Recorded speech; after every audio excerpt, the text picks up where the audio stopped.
எல்லாருக்கும் வணக்கம். நான் Hima Subramanian. Welcome to home cooking Tamil.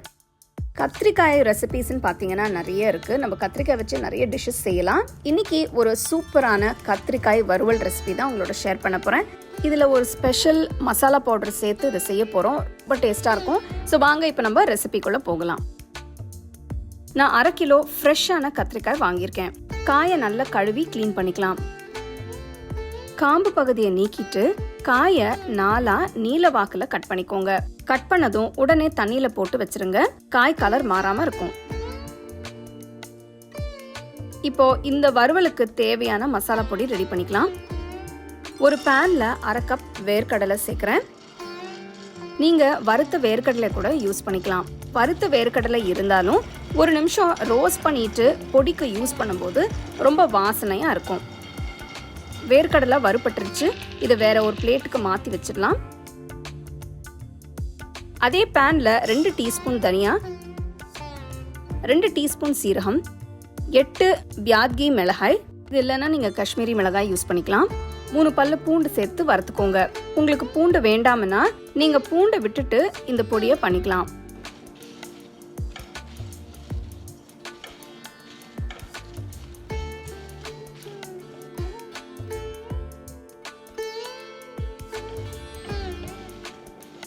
ரெண்டு 3 நிமிஷம் நல்லா வறுத்துட்டு இதையும் அதே பிளேட்ல சேர்த்துக்கோங்க.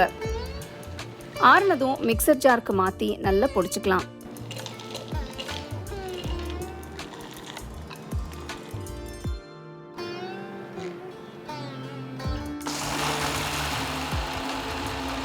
பாதி அரைச்சதும் 1/2 டீஸ்பூன் கல்லுப்பு சேர்த்து மீதியை பொடிச்சிருங்க.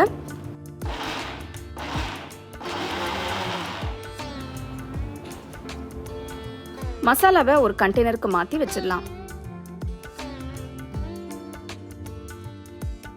ஒரு அகலமான கடாயில் 3 டேபிள் ஸ்பூன் எண்ணெயை ஊற்றி இதில் 1/2 டீஸ்பூன் கடுகு, 1 டீஸ்பூன் உளுத்தம்பருப்பு, 1 டீஸ்பூன் கடலைப்பருப்பு சேர்த்து வறுத்துட்டு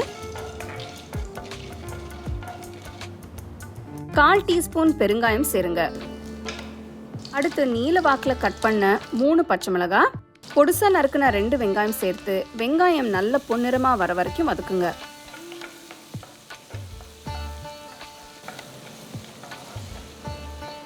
கொஞ்சம் கருவேப்பிலையும் சேர்த்து வதக்கிக்கலாம்.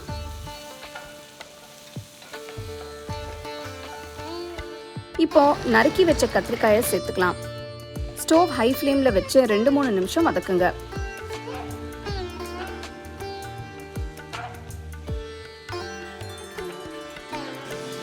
கத்திரிக்காய் பாதி வெந்ததும் ஃப்ரெஷ்ஷாக வறுத்து பொடிச்சு வச்ச வேர்க்கடலையை போட்டு சேர்த்துடலாம். நல்லா கலந்து விடுங்க. பாருங்க, பொடியெல்லாம் காய் மேலே நல்லா கோட்டாயிருக்கு. இந்த ஸ்டேஜில் உப்பு டேஸ்ட் பண்ணி பார்த்துட்டு தேவைப்பட்ட சேர்த்துக்கலாம்.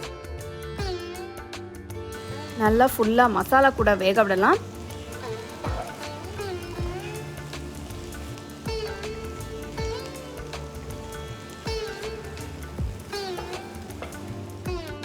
பதினஞ்சு நிமிஷம் ஆயிடுச்சு. நல்லா சாஃப்டாக வெந்துடுச்சு. ஸ்டோவை ஆஃப் பண்ணிட்டு பொடி போட்ட கத்திரிக்காயை நல்லா சூடாக சர்வ் பண்ணுங்க.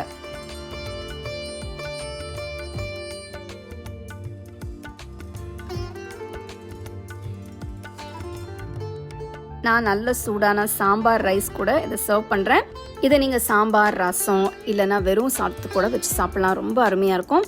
இந்த அருமையான கத்திரிக்காய் வறுவலை நீங்கள் கண்டிப்பாக வீட்டில் ட்ரை பண்ணி உங்களுக்கு பிடிச்ச மாதிரி நீங்கள் சாப்பிட்டு என்ஜாய் பண்ணுங்கள். கண்டிப்பாக உங்கள் ஃபேமிலி ஃப்ரெண்ட்ஸோட ஷேர் பண்ணுங்கள்.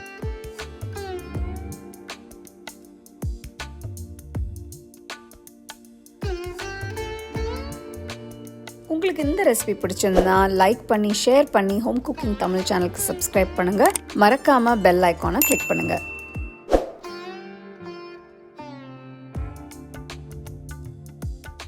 The second edition of our home cooking book is now available on our website 21frames.in. I'll give you the link in the description. You can go and check it out. The book is currently available only in India for now, so you can place your orders on 21frames.in.